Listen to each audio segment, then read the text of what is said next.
Have you ever met someone who just seems to have it all together? I'm talking about that person whose home is always spotless, whose schedule is perfectly organized, and who never seems to be stressed. Today, I want to tell you about my friend, Salma. She's not just organized, she's a master of order. And spending time with her has completely changed the way I look at my own life. It all started a few months ago. I was feeling completely overwhelmed.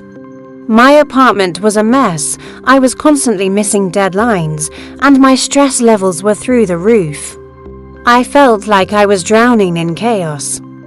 One afternoon, I was venting to Salma over coffee, and she just listened patiently.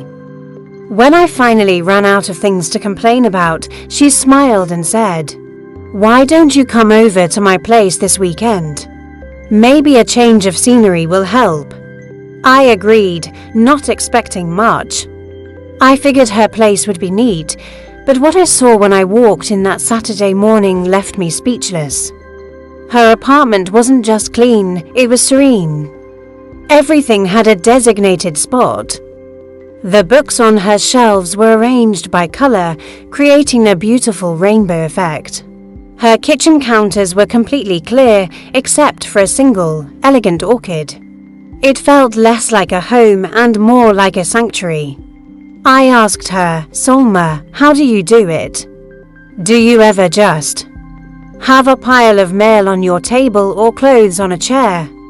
She laughed and told me her secret wasn't about being perfect, it was about creating systems. Over the next few hours, Salma walked me through her world of order. It started in the kitchen. She showed me her pantry, where all the containers were labeled and categorized. Grains in one section, spices in another, snacks neatly lined up. She explained that this way, she always knows what she has, which saves her money on groceries and time on meal prep. She even had a small whiteboard on the fridge where she planned her meals for the week. It seemed so simple, yet so effective. Then we moved to her closet. This was the part I was dreading, because my own closet was an avalanche waiting to happen. Salma's was a dream. Her clothes were hung on matching hangers, organized by type and color. She explained her one-in, one-out rule. Every time she buys a new piece of clothing, she donates an old one. This prevents her closet from becoming overstuffed. She also has a designated basket for clothes that need mending. Instead of letting them pile up, she tackles the basket once a month. What really blew my mind, though, was her approach to digital clutter. My desktop was a chaotic mess of icons, and my inbox had thousands of unread emails. Salma showed me her desktop. It had only for folders, work, personal, finances, and to-do. Everything else was filed away inside them. She follows the touch-it-once principle for emails. When she opens an email, she deals with it immediately, reply, delete, or archive.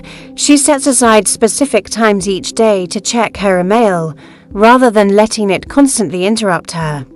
But Salma's love for order isn't just about physical or digital tidiness, it's a philosophy that extends to her entire life. She schedules everything, and I mean everything.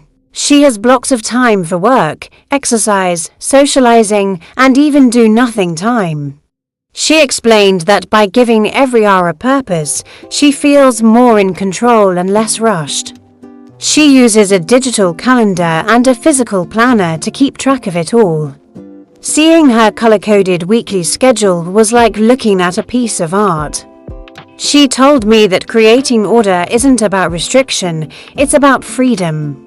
When your environment and your schedule are organized, your mind is free to focus on what truly matters. You have more mental energy for creativity, for problem solving, and for simply enjoying the moment. She said, "The goal isn't a perfect home.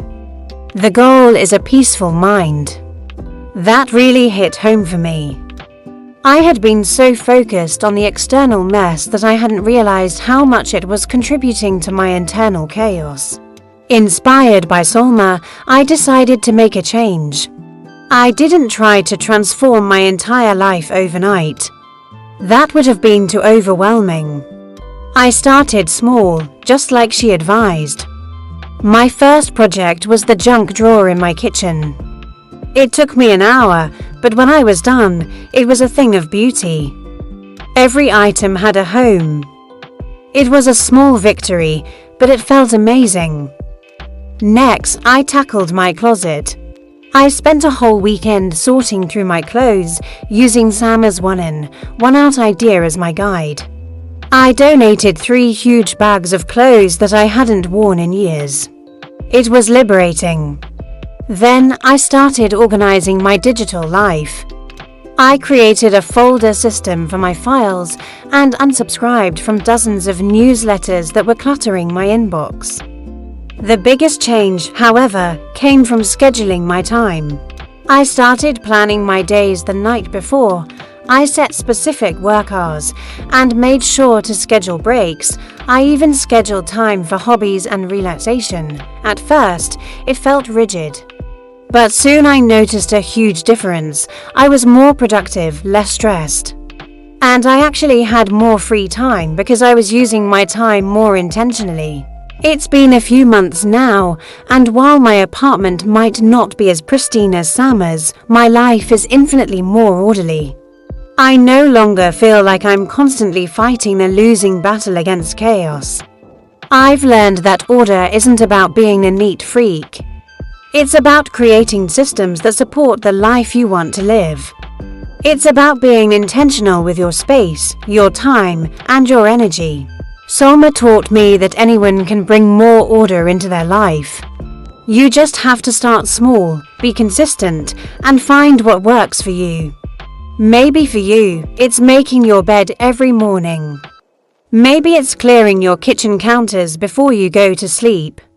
Or maybe it's finally organizing the messy desktop. Whatever it is, that one small step can be the start of a huge transformation. So, if you're feeling overwhelmed and surrounded by chaos, take a page out of Salma's book. Start with one small area of your life. Create a simple system and stick with it. You might be surprised at how much peace and freedom a little bit of order can bring. It's not about achieving perfection, it's about creating a life that feels calm, controlled, and joyful. And that's a lesson I'm so grateful to have learned. Thank you so much for watching. If this story resonated with you, let me know in the comments what one small step you are going to take to bring more order into your life. And don't forget to like and subscribe for more stories about living intentionally. See you next time.